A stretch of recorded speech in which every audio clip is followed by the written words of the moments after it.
Morning. In today's class, I want to focus on our continued study of acids and bases and look at how we determine or how we decide between things that are called strong acids or strong bases and weak acids and weak bases. So we're going to start looking at acids first of all, and we're going to distinguish between what is considered a strong acid and what that means and what is a weak acid and how we can see that. So if we look at two common acids, hydrochloric and hydrofluoric, both of these are binary acids. They look very similar, the difference being the nonmetal that's associated with the hydrogen ion. However, HCl is what we call a strong acid, and what that means is simply an acid that completely ionizes in solution. So what that means is that all of the acid is converted into hydronium ion. Now, HF is a weak acid, and all that means is that it does not completely ionize. So only some of the acid is converted into hydronium ions, and a lot of the acid remains in the form of the molecular compound, the HF itself. So the big distinction is the extent of the ionization reaction. In a strong acid, it's 100%. In a weak acid, it is much less than 100%. These numbers are typically in the single digits of ionization, right? Very low. So it's not like we have acids that are 50% ionized or 20% ionized, right? We either have 100 or we have something that is much, much lower than that. So if we look at an example of a strong acid, so we said HCl. So when I put HCl in water, what I have in solution is only hydronium ions and chloride ions. Right? We have no HCl molecules present in solution. So one way we indicate that is by our traditional single directional arrow, which indicates complete ionization or complete conversion from the reactants into the products. Okay? So that's what a strong acid would do. Now, how do I know what is a strong acid and what is a weak acid, right? If I can't, see what's going on, right? I can't test every single acid and easily tell whether it's all ionizing or only a little bit. I can't see that, right, from just observing. Well, the easiest way to do it for acids is to simply learn the strong acids, right? There are only 6 of them. We have 5 pretty common ones, right? HCl, HBr, and HI.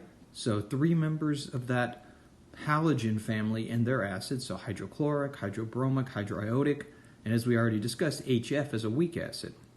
And then the other ones are a couple of, 3 oxyacids, 2 common ones that we've already mentioned, nitric acid and sulfuric acid.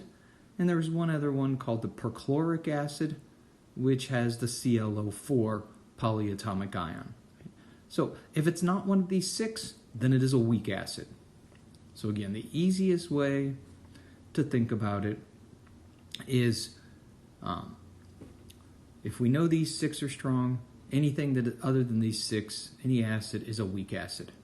Now, one thing I will note in here is that sulfuric acid, right, is what we call a diprotic acid, whereas all of these other acids are monoprotic. And all that means is how many hydrogens do they have that can be converted or that can be ionized, right? So most acids are monoprotic, right? They have 1 hydrogen ion that can be converted into hydronium. But some acids have multiple hydrogens that can be converted.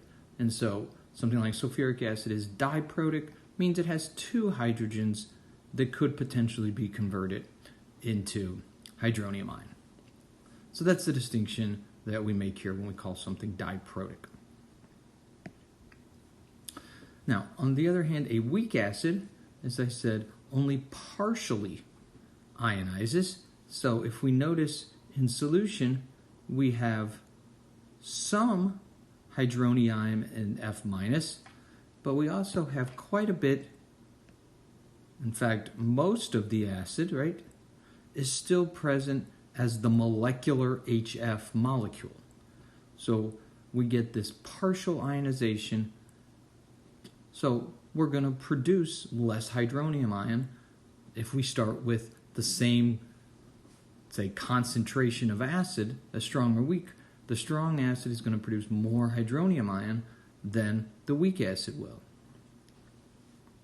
Now, one of the ways that we denote this is to use a double-headed arrow or two-headed arrow, and that indicates partial reaction. So in this case, partial ionization, meaning that we have some of this product there, but we also have some of these reactants still left at the end of the reaction.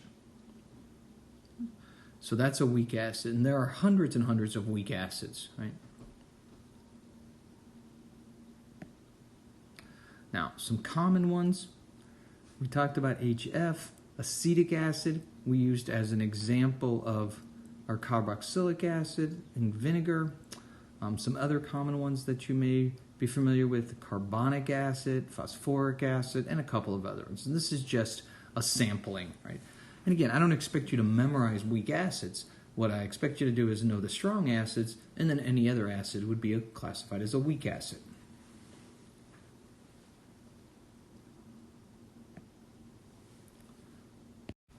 One of the properties that can help us look at these solutions and maybe make some distinctions between if it contains, if it's weak or strong, right, is to look at its behavior as an electrolyte. So if we remember, right, an electrolyte is simply a solution that contains dissolved ions, right? So since all of these acids, whether they be strong or weak, do contain ions, right, that are generated from the ionization reaction, the hydronium ion and the accompanying negative ion, then they should also be electrolytes. But if it's a strong acid, right, it should be a stronger electrolyte because it's generating more ions, whereas a weak acid should be a weaker electrolyte generating a smaller number of ions.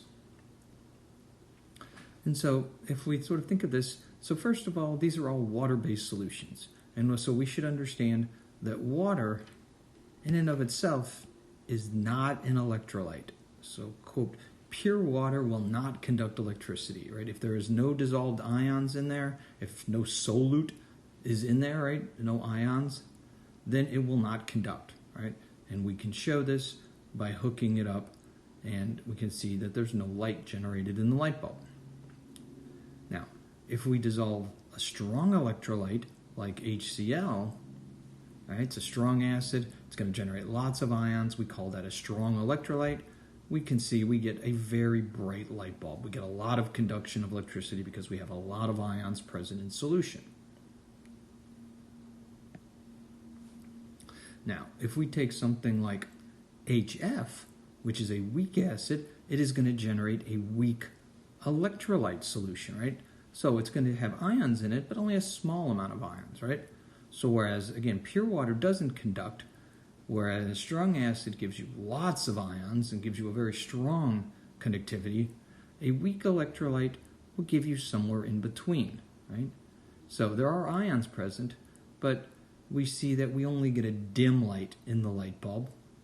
That's indicating that, yes, it is conductive, and it is an electrolyte, but only weakly conductive, because there's not as many ions in solution.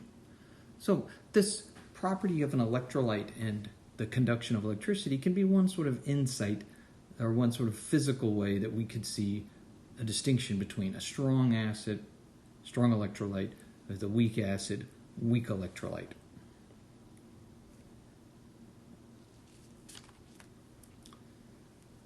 Now, we can turn our attention to bases now. So a strong base is one, again, that completely dissociates, so 100% conversion into ions. Now, the only strong bases are members of the metal hydroxide family of bases, or at least most of them, right? So the most common ones are listed here. We have lithium, sodium, potassium hydroxide, strontium, calcium, barium hydroxide from group 2. There are other members of this family are not strong, such as magnesium hydroxide.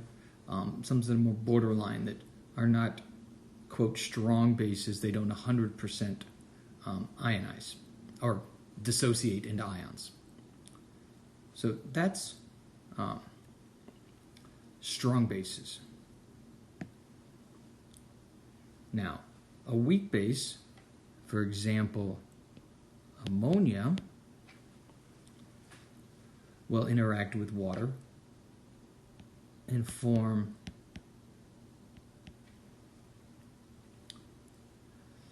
its conjugate acid, but only weakly, right? So we use, again, that double-headed arrow. So other types of bases, whether they be the bicarbonate carbonate type bases like sodium bicarbonate, or whether they be any of our nitrogen bases, are weak bases, right? They will generate small amounts of ions in solution. And of course, these will also be weak electrolytes, and strong bases will be strong electrolytes, just like we saw with the acids. So if we put these bases next to each other, we get something, we can look at them pictorially, right? Something like sodium hydroxide. Notice we dissolve it and it's only ions present, right? 100% conversion into the ions. So it's 100% dissociating in this case. It'll give us a strong base, strong electrolyte. Whereas something like ammonia, we generate a small amount of the ions, right? So we are undergoing the formation of the ions here, but only to a very limited degree. And just like we saw with weak acids, a lot of the material is still present as the neutral molecule, right? In this case, the ammonia molecule. So incomplete or only partial formation of ions, weak base, weak electrolyte. Right? So basically the same ideas we saw with the acid.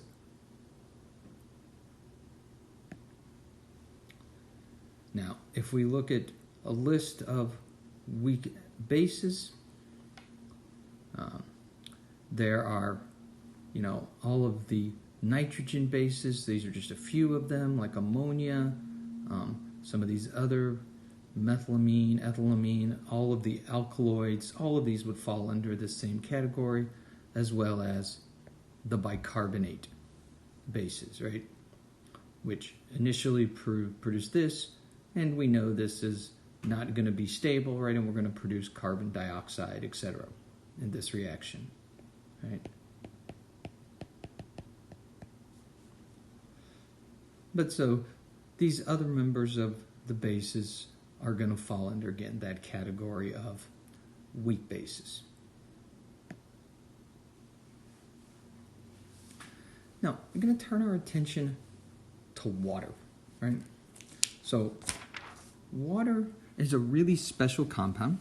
We talked about it, that it's being amphoteric, and this is why we focus acid-base chemistry on aqueous chemistry, right? Why we want to work in water, because water gives us a whole lot of flexibility. So from a Bronsted point of view, water can either be the base in the presence of an acid, or can function as the Bronsted acid in the presence of a base. And we can see a couple examples from earlier where we had the reaction of HCl, where water is functioning as the base, and the reaction of ammonia, where it's functioning as the acid. Now, what that means is that pure water can react with itself, right? Since it can be both an acid and a base if it's with another compound that's either a stronger acid or a stronger base. But because it has this ability to do both, it can actually react with itself. And so water will undergo what we call self-ionization, or auto-ionization, which basically says that, if we were to write it, that water plus water gives you hydronium ions plus hydroxide ions. So even in pure water, a small amount of water molecules will react with each other, one being the Bronsted acid, the other being the Bronsted base, to produce both hydronium and hydroxides, and of course equal amounts. Right? So what that where we can go from that is, it turns out that in pure water, this happens about 1 in every 10 million water molecules.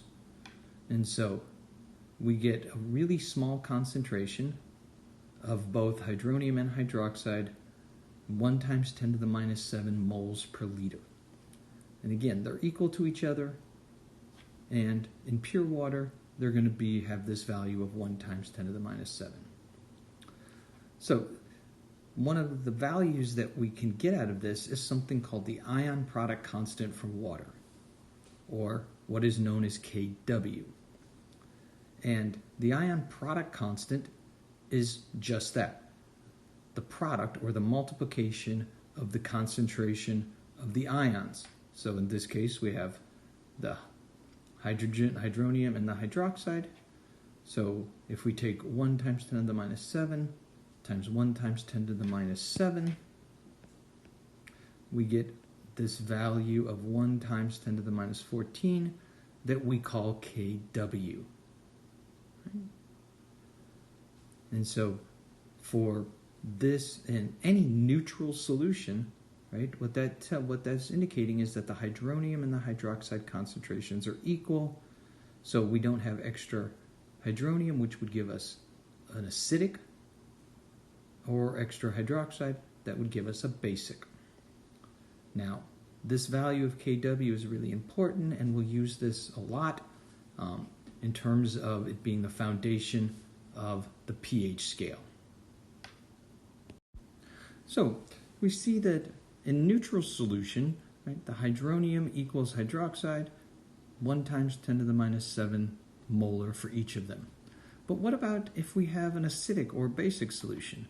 So essentially what that means is that the hydronium ion will have to be larger, right? So in acidic, the concentration of hydronium is greater than the concentration of hydroxide. So that means that the hydronium would have to be greater than 1 times 10 to the minus 7, and the hydroxide would be less than 1 times 10 to the minus 7, right? Because we have to maintain this idea of Kw, right? For all solutions in water, the hydroxide times the hydronium has to equal 1 times 10 to the minus 14. So if we have acidic, it just means we have extra hydronium, so that means we must have less hydroxide to maintain this ion constant, this Kw. And of course, in basic solution, it's just the opposite. We have more hydroxide than we have hydronium. And so the hydronium is less than 1 times 10 to the minus 7. The hydroxide is greater than 1 times 10 to the minus 7. So you can see how these are related. And as one goes up, the other one must go down. So if we kind of look at it on a sliding scale, right, a neutral solution, right, they're both equal to 1 times 10 to the minus 7. An acidic solution, as the hydronium goes up, now remember, smaller negative exponents, right? These are larger numbers as we go this way. So as the hydronium gets bigger, the hydroxide must get smaller, right, to match up. And in the other way, as the hydroxide gets bigger, the hydronium must get smaller on the basic side. Okay, so at this point, let's do a practice problem looking at this relationship between the two concentrations and Kw. Okay, let's look at our problem. So our problem here says that if the hydronium ion concentration equals 7.5 times 10 to the negative 5th molar, find the hydroxide ion, and is this solution acidic, basic, or neutral? So our basic relationship here, our fundamental relationship, is that Kw equals hydronium times hydroxide, and this has to equal 1.0 times 10 to the minus 14.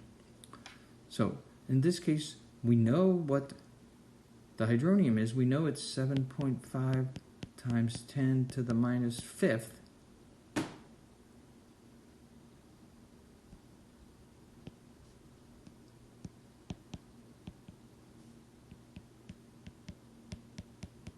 Minus 14. So to find the hydroxide concentration, it's simply a matter of taking Kw, right, divided by, in this case, the hydronium ion. And if we do that math, we find that the hydroxide ion is equal to 1.3 times 10 to the minus 10 molar. So there's the concentration. Now, to look at the acidity versus basicity, we have to look at which one's bigger. And since 7.5 times 10 to the minus fifth is greater than 1.3 times 10 to the minus 10th, right, and this is my hydronium, and this is my hydroxide. Since the hydroxide is greater, or the hydronium is greater than the hydroxide, this solution must be acidic. So that's the idea. So by knowing this, anytime we know one of these concentrations, we can automatically figure out the other concentration. So this idea is the fundamental underpinning to what we know as the pH scale. So the pH scale is a base 10 logarithmic scale. Now, this is sort of stems from the fact that at some point, in order to explain whether a solution was acidic or basic to people who did maybe not have a scientific background, they needed a really easy way to do that. And so instead of working with all of these very small concentrations and saying, well, this has a hydronium ion of 1 times 10 to the minus fifth, and that makes it acidic, that was hard for people to understand, especially without some background. And so they developed this nice logarithmic scale, which puts all of these values on a scale from, in this case, 1 to 14, because we're limited by Kw, right? We can either be 1 times 10 to the minus 14, right, is on one scale, one in the scale. So it puts everything on a number scale from 0 to 14. And so the way that we get there, right, is to calculate the pH. We take the negative log of the hydronium ion concentration. So we, in essence, take the base 10 log, and this is, you can do this on your calculator, right? We use the log function, the LOG button on your calculator. So we take the log of whatever that concentration is, and we change the sign of it, right? So, in other words, pH will always be a positive value. And if we end up with a pH less than 7, right, that's going to be my acidic range. If we end up with a pH greater than 7, that's going to be my basic range.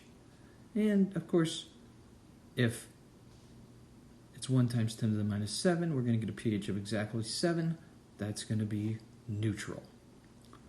And so this whole idea of Kw being the basis between the hydroxide and the hydronium concentrations in all aqueous solutions, that's the fundamental underpinning of the pH scale.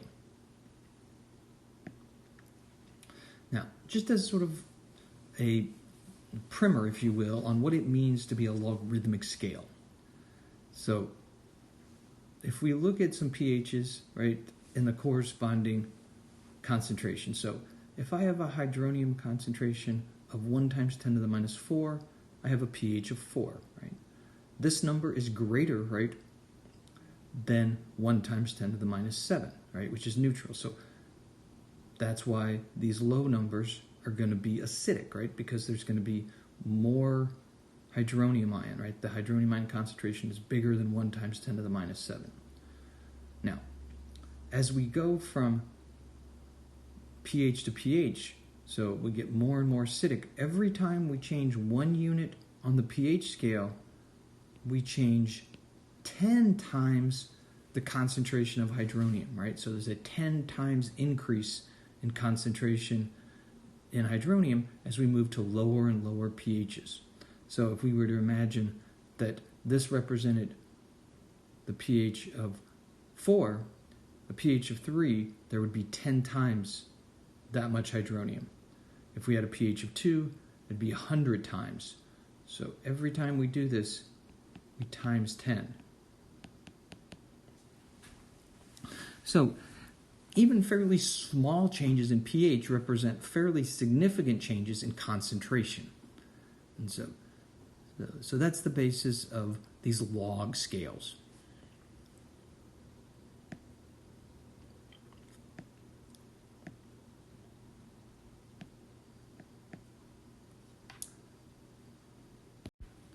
So just to add one other idea here. So there is an accompanying scale that is based on hydroxide ion. So by far the most common way to look at whether something is acidic or basic is by pH. But we can also look at it in terms of the pOH. Now, of course, everything is sort of flipped here. So the pOH is simply the negative log of the hydroxide ion concentration. So if we want to calculate the pOH of a solution, again, we simply take the negative log of the hydroxide and that'll give us a value of the pOH. Now, the key relationship here is pH of a solution plus the pOH of a solution must equal 14. So let's say that I had a solution that has a pH equal to 6, right? So we know this is going to be acidic. So this same solution would have a pOH equal to 14 minus 6, or 8. Now, of course, the solution still has to be acidic. So what that means is on the pOH scale,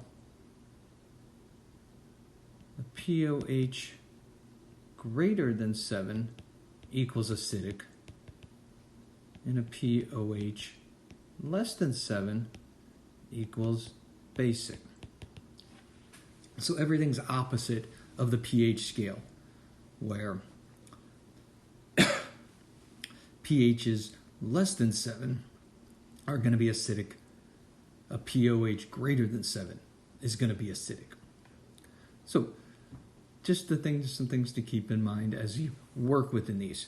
And so we can put these two equations along with the two that we've already talked about, and that is the connection between hydronium and hydroxide with the Kw and our pH scale. Right. So with these 4 equations, we can interrelate all of these ideas about acidity and basicity of solutions. We just have some different ways to express them. So the last thing I'm going to do here is look at a couple of practice problems. So let's look at a couple practice problems. So the first one is just finding pH, right? So if we're given the hydronium ion concentration and I want to find the pH, our clear approach here, right, is to use our equation, right? pH equals negative log of the hydronium ion. So if we look at that, we have the pH equals the negative log of 1.8 times 10 to the negative 4. Now remember, we're going to do this on our calculator, and for those of you using sort of a standard calculator like the TI-30X, right, you're going to see a button up near the top, right under the second function that says log. Other calculators might work a little bit differently, but if you're on that kind of calculator, right, you're going to hit the log button and it's going to display LOG on your screen, and you're just simply going to type in this number, the 1.8. Make sure you use the EE button on your calculator, as we've done in the past, to do scientific notation. And if you put that in, you're going to get a log value that is negative 3.74. Now, this is why it's the negative log, right? So the pH, right, equals the negative of that log, which would be a positive 3.74, right, would be the pH of that solution. Okay? So that's the basic idea of how we want to work with it. Now, let's look at a problem where we have the reverse. So let's look at, we want to calculate the hydronium ion concentration of a solution that has a pH of 4.8. Well, since we know that the pH equals the negative log of the hydronium ion, now the way that we do the anti or the inverse log is if, again, you look at your calculator, on that log button, typically the second function above that says 10 to the x, right? These are base 10 logarithms. So if we look at this equation and we write it like this, we write the negative pH equals the log of hydronium ion, and we take 10 to the x of each side. What that gives me is 10 to the negative pH equals 10 to the log. Now, if you take the inverse of the log, right, so it's like going back and forth, right, it's like canceling each other out, it just gives you back whatever you were taking the log of. So you get 10 to the negative pH equals the hydronium ion concentration. So that's what we do, right? So on our calculator, we type in, or we hit that second function of the log, the 10 to the x, and it gives me a 10 and a caret sort of thing, and we put in whatever our negative pH is. So we put in negative, in this case, 4.8, and it'll give me back the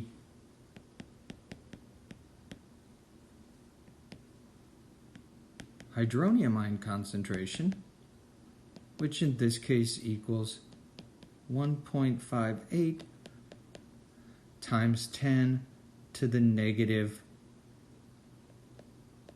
fifth for my concentration of hydronium ion.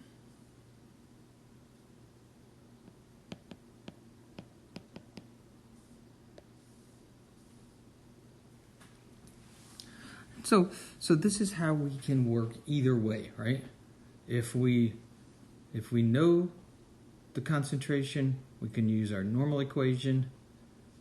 Here, if we know the pH and we want to find the concentration, we can use a version of the equation like this. So 10 to the negative pH will give me back the concentration. Okay, so now you've seen a couple problems, lots of practice out there in the homework and in the book to work on these kinds of simple calculations. Of course, you will be provided with the equations. It's not about memorizing all these equations. It's about learning how to use them, and especially for some of these, making sure that we understand how to input them on our calculators.